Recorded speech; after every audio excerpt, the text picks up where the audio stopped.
Si bien la mayoría de los relatos de mi libro Itinerarios se desprenden de sueños y recuerdos, algunas pesadillas, también hay algunos relatos como el anterior, el 10º, que transcurren en el presente, y este que les voy a leer ahora, que se llama Alcolón. Dice: al Colón, a pasar un papelón, cantábamos en la infancia. ¿Por qué Schönberg? Sospecho algún tipo de desfasaje en las líneas de tiempo. Por haber vivido mi adolescencia en el Buenos Aires de los 70, la música que incorporé como propia es el rock. El recital Adiós sui generis fue en 1975, cuando tenía apenas 11 años, y empecé a recibir sus ecos poco después, en medio de la fuerte censura obrada por la dictadura militar. Genesis, Pink Floyd, Led Zeppelin fueron algunos de los grandes que marcaron las huellas más profundas que hoy persisten. En una segunda línea, la lista es mucho más extensa. Luego, mis 18 años transcurrieron en momentos en que una guerra, cruel y estúpida como son todas las guerras, tuvo como una de sus extrañas consecuencias la revaloración y el resurgimiento del rock nacional. Venía de escuchar casi solo a Serú Girán y empecé a sumar a Soda Stereo, Los Redondos, Virus, Los Twist, Sumo y un largo etcétera.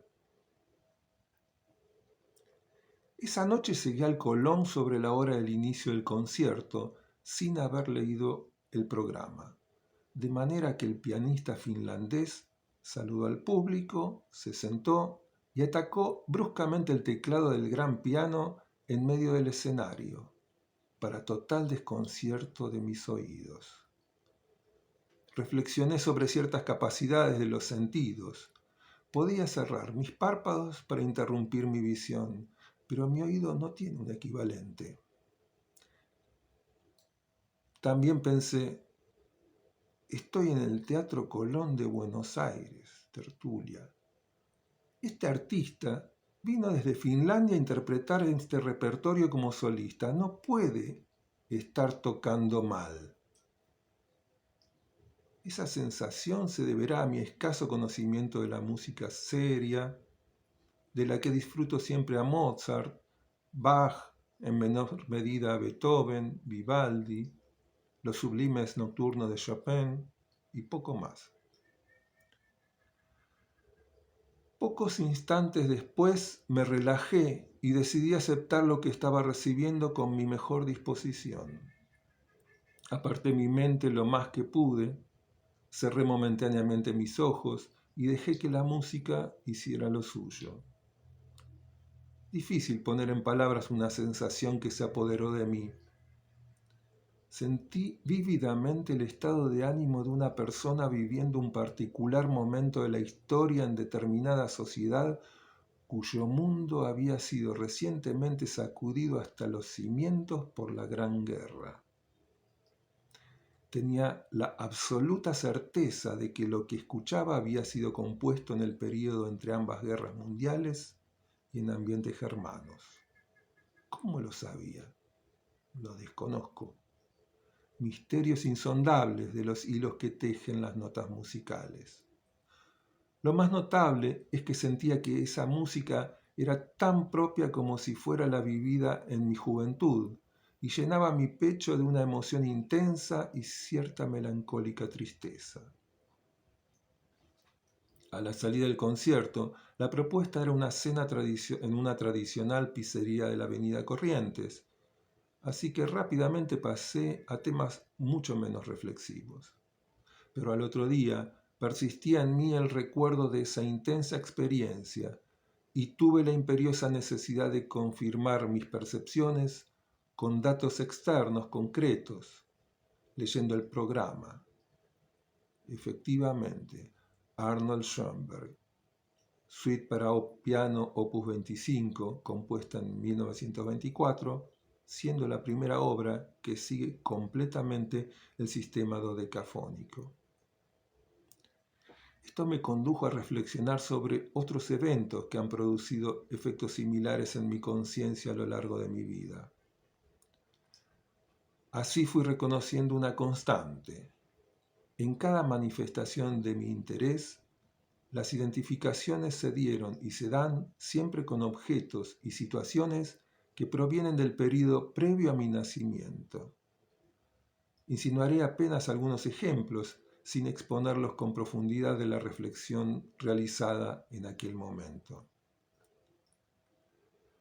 Cuando en mi adolescencia me interesé por la historia del arte, lo que más me conmovió fueron las así llamadas vanguardias del siglo XX, con la excepción de mi gusto por el impresionismo, que por entonces lo veía como una concreción pictórica de la visión que tiene una persona con una miopía avanzada como la mía al situarse con una actitud contemplativa sin sus lentes.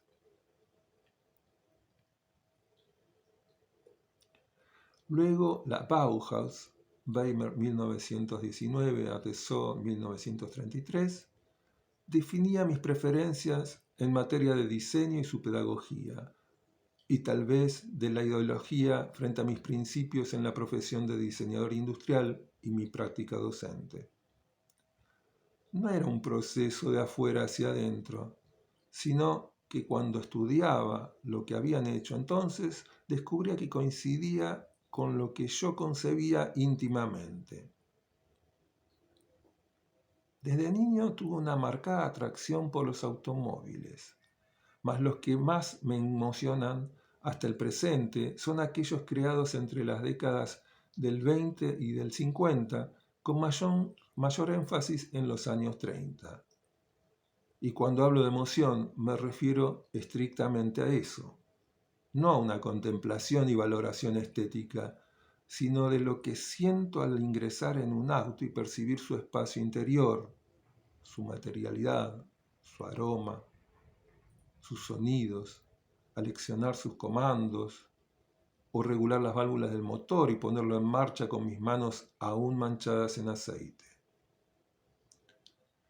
Al leer ciertos pasajes de los cuentos o novelas de Julio Cortázar, me siento recorriendo las calles de una Europa donde a cada paso me encuentro con los escombros y las marcas de un profundo dolor reciente.